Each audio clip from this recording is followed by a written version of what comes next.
പൃഥ്വിരാജ് നായകനായ ആടുജീവിതം 50 കോടി ക്ലബിൽ എത്തിയിരിക്കുകയാണ്. ആടുജീവിതത്തിലെ പൃഥ്വിരാജിന്റെ പ്രകടനത്തെ അഭിനന്ദിച്ച് രംഗത്തെത്തുന്നത് ലോകമെമ്പാടുമുള്ള നിരവധി പേരാണ്. ആടുജീവിതത്തിന്റെ റിലീസിന് മുന്നേ ഫഹദ് ഫാസിൽ പറഞ്ഞ വാക്കുകളും ചർച്ചയാകുകയാണ്. പൃഥ്വിരാജിന്റെ ഫാൻ മീറ്റിൽ വീഡിയോയിലൂടെ ആശംസകൾ നേരുകയായിരുന്നു ഫഹദ് ഫാസിൽ. ആടുജീവിതത്തിലെ നജീബായി വേഷമിടാൻ ഇവിടെ ആരെങ്കിലും ഉണ്ടെങ്കിൽ അത് നീ മാത്രമാണെന്ന് പറയുകയായിരുന്നു പൃഥ്വിരാജിനോട് ഫഹദ് ഫാസിൽ. അതിന് നിന്നോട് നന്ദിയുണ്ട്. ഇത് എന്റേതായി എനിക്ക് തോന്നുന്നു. ഞാൻ നായകനായി എത്തുന്ന ഒരു സിനിമയുടെ റിലീസിന് മുന്നേയുണ്ടാകുന്ന ഒരു ആവേശമാണ് തനിക്ക് എന്നും ഫഹദ് ഫാസിൽ വ്യക്തമാക്കുന്നു. ആടുജീവിതം പ്രഖ്യാപനം തൊട്ടേ ചർച്ചയായ സിനിമകളിലൊന്നാണ്.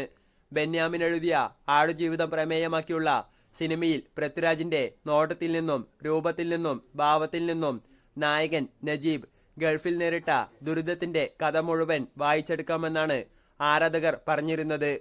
റിലീസായപ്പോൾ പ്രതീക്ഷകളെല്ലാം ശരിവെക്കുന്ന പ്രകടനമാണ് ചിത്രത്തിൽ പൃഥ്വിരാജിൽ നിന്ന് കാണാൻ സാധിച്ചതും. പൃഥ്വിരാജ് എക്കാലത്തെയും മികച്ച പ്രകടനമാണ് ചിത്രത്തിൽ നടത്തിയതെന്നാണ് അഭിപ്രായങ്ങൾ.